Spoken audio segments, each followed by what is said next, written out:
LAC पर हिंसक झड़प के बाद कांग्रेस अध्यक्ष मल्लिकार्जुन खड़गे ने आज विपक्ष की बैठक बुलाई है। ये बैठक सुबह 10 बजे होगी। संसद में रक्षा मंत्री के बयान के बाद विपक्ष संसद में सरकार को घेरने की रणनीति बना रहा है।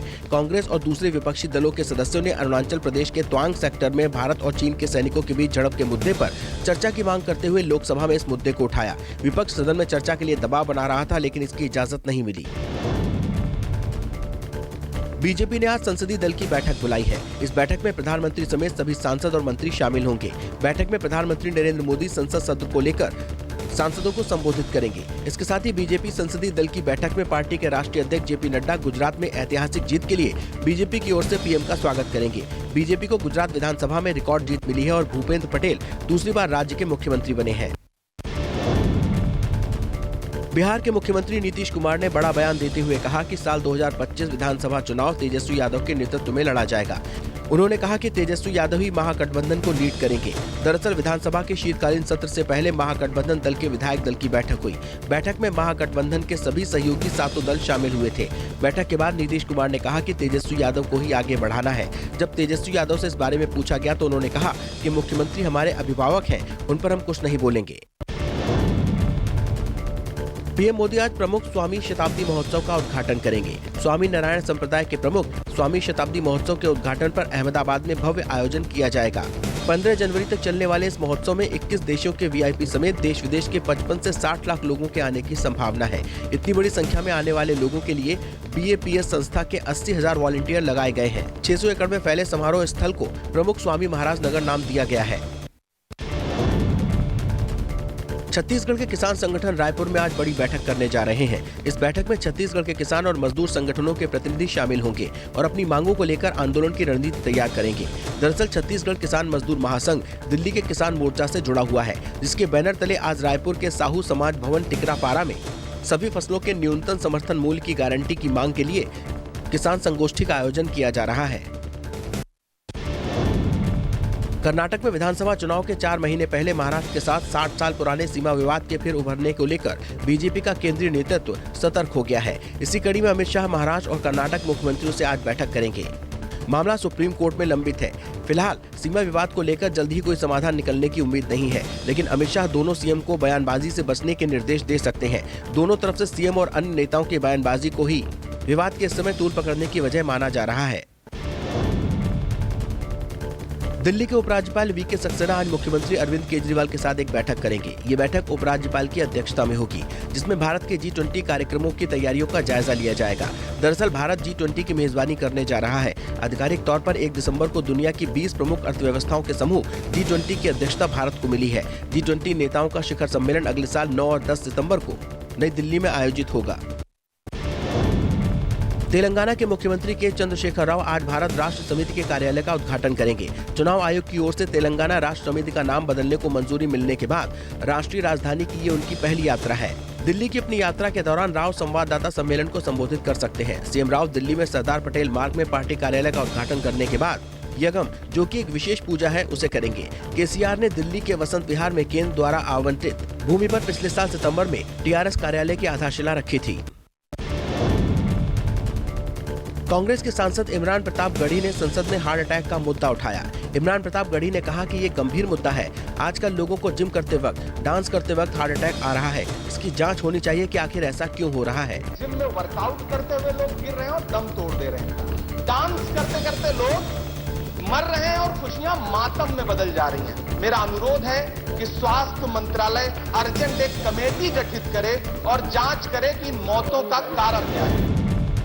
विदेश मंत्री एस जयशंकर आज से न्यूयॉर्क के 2 दिन के दौरे पर रहेंगे। जयशंकर संयुक्त राष्ट्र सुरक्षा परिषद के 2 उच्च स्तरीय कार्यक्रमों में अध्यक्षता करेंगे। इस दौरान वो संयुक्त राष्ट्र मुख्यालय में महात्मा गांधी की प्रतिमा का अनावरण भी करेंगे।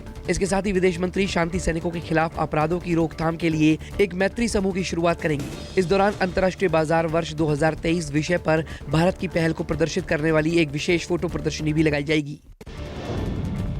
हिमाचल प्रदेश में सरकार बदलते ही अटल टनल पर सियासत शुरू हो गई है। सीएम सुखविंदर सिंह सुक्खू ने 5 दिन में कांग्रेस की पूर्व राष्ट्रीय अध्यक्ष सोनिया गांधी के नाम वाली शिलान्यास पट्टिका लगाने के निर्देश दे दिए हैं। वहीं बीजेपी अब सरकार पर गड़े मुर्दे उखाड़ने का आरोप लगा रही है।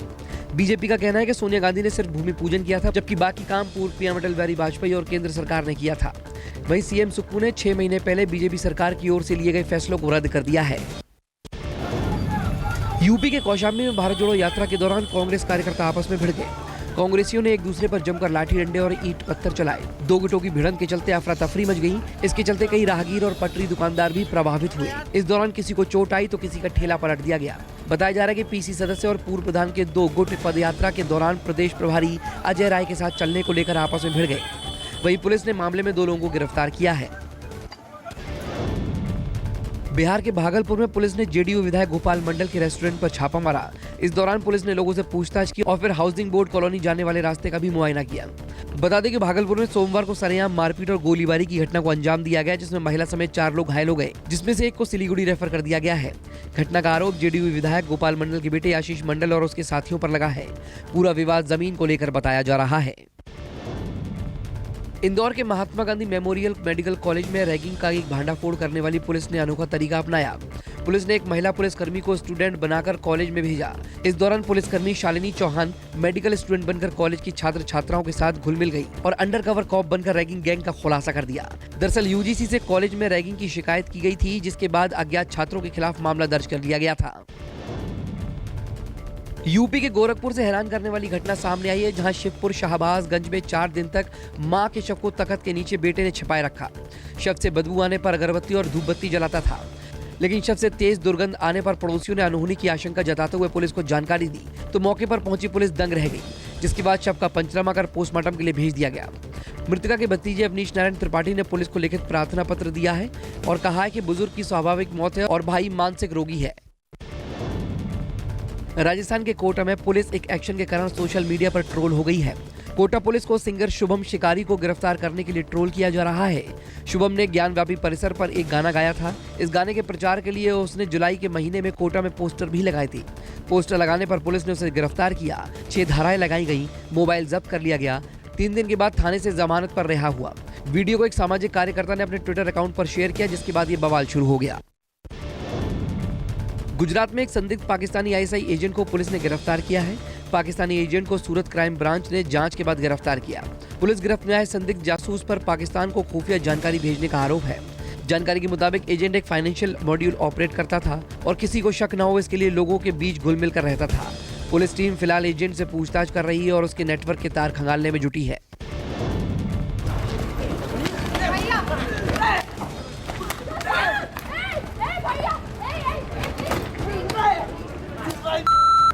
तस्वीरें इंदौर की हैं, जहां एलआईजी चौराहे पर एक कैफे पर 2 गुट रात को चाय और नाश्ता करने के लिए आए हुए थे। इस दौरान एक गुट में युवतियां भी शामिल थीं।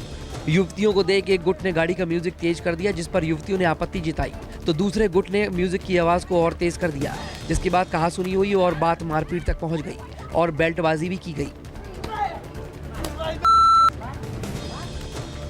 पुलिस ने इस मामले में कार्रवाई करते हुए दोनों गुटों के खिलाफ केस दर्ज कर लिया और 3 युवकों को गिरफ्तार कर लिया है। पश्चिम बंगाल के आसनसोल में एक बड़ा हादसा हो गया। इस दर्दनाक हादसे में 2 लोगों की मौत हो गई, जबकि कई लोग घायल हो गए। हादसा उस वक्त हुआ जब एक mini bus RPF east post के पास से दुर्घटनाग्रस्त हो गई। हादसा इतना भीषण था कि बस में सवार 2 लोगों की मौत हो गई, जबकि इस दुर्घटना में कई लोग घायल हुए हैं। घटना के बाद आनन फानन में पुलिस को जानकारी दी गई और घायलों को अस्पताल में भर्ती कराया गया, जहाँ घायलों का इलाज जारी है। वहीं पुलिस दुर्घटना के कारणों की जाँच कर रही है। मुंबई पुलिस ने एक ड्रग पैडलर को अरेस्ट किया है और उसकी निशानदेही पर बड़ी मात्रा में ड्रग्स बरामद की है। पकड़ी गई ड्रग्स की कीमत अंतर्राष्ट्रीय बाजार में 50 लाख रुपए आंकी गई है। पुलिस ड्रग पैडलर से पूछताछ कर ये पता लगाने में जुटी है कि तस्करों का नेटवर्क कहां-कहां फैला हुआ है और जब्त ड्रग्स की सप्लाई किसे की जानी थी। इसके साथ ही पुलिस इस गैंग से जुड़े दूसरे तस्करों के बारे में भी पता लगाने में जुटी है। दरअसल नए साल पर होने वाली बड़ी पार्टियों में ड्रग्स पैडलर नजर जमाए हुए हैं। जम्मू कश्मीर के सोपोर में सुरक्षा बलों ने एक बड़ी आतंकी घटना को नेस्तनाबूद कर दिया। सुरक्षा बलों ने नॉर्थ कश्मीर के तुलीबाल एरिया से आईईडी बरामद किया। आईईडी बरामद होने के बाद रास्ते पर आवाजाही रोक दी गई और बम स्क्वाड को सूचना दी गई। मौके पर पहुंची टीम ने जांच के बाद आईईडी को सुरक्षित स्थान पर ले जाकर डिफ्यूज कर दिया। सुरक्षा बलों ने इलाके में सर्च ऑपरेशन शुरू किया है। वहीं पुलिस ने इस संबंध में मामला दर्ज कर जाँच शुरू कर दी है। यूपी के गाजियाबाद